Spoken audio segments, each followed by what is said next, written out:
his toenails. But even in the face of certainty, he doesn't give up.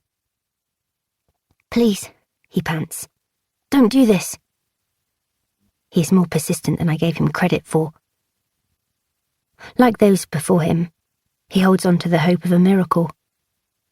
He doesn't realise that, to them, he is not human. He is an everyday ten-a-penny object. And it doesn't really matter how carelessly you treat an everyday object, because if it breaks, it is easily replaced. That's what will happen to him. It might take them weeks or months, but eventually, another one just like him will come along. One always does. The rustling of a plastic bag tells me they have all but finished playing with him.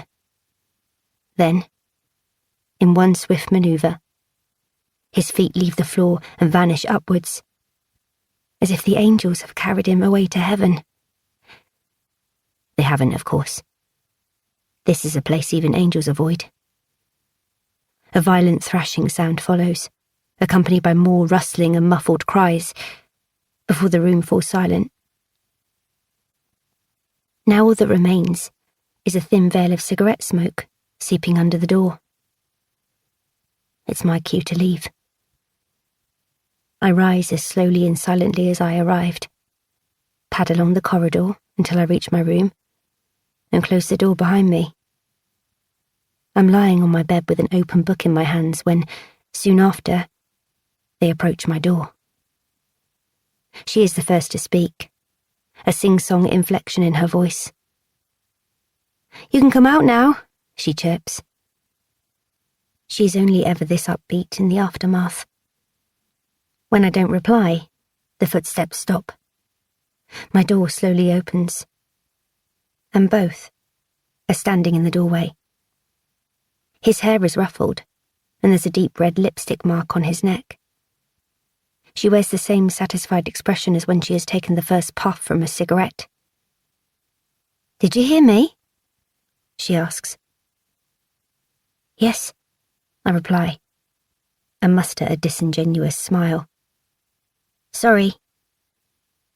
She regards me for a moment before they move on, leaving the door ajar, and I return to the book I'm not reading.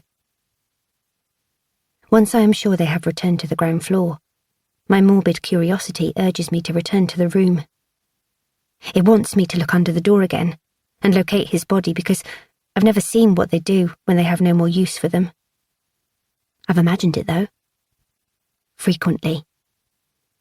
However, I talk myself out of going.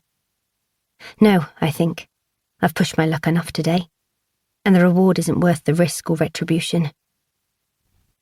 It won't be long until this latest disappearance is made public. It might remain in the newspapers or on the television for a few days, or even a week. Then something fresher and more pressing will replace him. Everyone except their families soon forgets about a missing child. And me. I remember every one of them. Because I am the bait that lures them here. Part 1. Transcript of Anglia TV News interview with Kate Thurston, High Street, Tewkesbury, Bedfordshire. It's the kind of house you don't notice, even when you've been living in the village for years.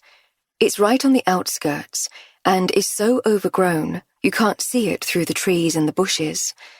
The last time anyone lived here was over 30 years ago, an elderly couple who I think were joined later on by a young family.